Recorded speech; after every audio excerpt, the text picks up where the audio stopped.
আমার এই কোর্সে ভর্তি হলে আপনি কিভাবে লাভবান হবেন।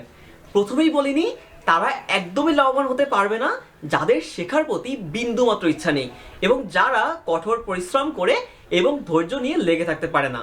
তারা চাইলে আমার এই কোর্সটিকে অবশ্যই স্কিপ করতে পারেন এবং তারা চাইলে সবকিছুই লাইফ থেকে স্কিপ করতে পারেন, কারণ যদি আপনার মেন্টালিটি ওই টাইপের হয়ে থাকে তাহলে আপনি কিছুই করতে পারবেন না। এবার আসুন, কারা আমার কোর্স থেকে লাভবান হবেন। তারাই শুধুমাত্র লাভবান হবেন যারা কঠোর পরিশ্রম করে ধৈর্য নিয়ে এবং প্রপার প্র্যাকটিস করে 4 মাস পুরোভাবে লেগে থাকতে পারবেন। মনে করবেন এই 4টা মাস আপনার লাইফের সব থেকে সেরা 4টা মাস হবে, যেখানে আপনি নিজের স্কিলটাকে ডেভেলপ করার জন্য আপনার সবটুকু দিয়ে দেবেন। যদি আপনি সবটুকু দিতে পারেন এবং যদি আপনি পরিশ্রম করে লেগে থাকতে পারেন, তাহলে আমি আপনাকে কথা দিচ্ছি যে 4 মাস পরে আপনি অবশ্যই নিজেকে একজন দক্ষ এবং ভালো গ্রাফিক ডিজাইনার হিসেবে দাবি করতে পারবেন এবং এইটা হবে আপনার জীবনের সবথেকে বড় অ্যাচিভমেন্ট এবং এখান থেকে আপনি লাভবান হবেন। তাই সিদ্ধান্ত আপনার এবং স্বপ্ন পূরণ করার জন্য জানুয়ারির 15 তারিখের ভিতর ভর্তি হয়ে যান আমার এই কোর্সে।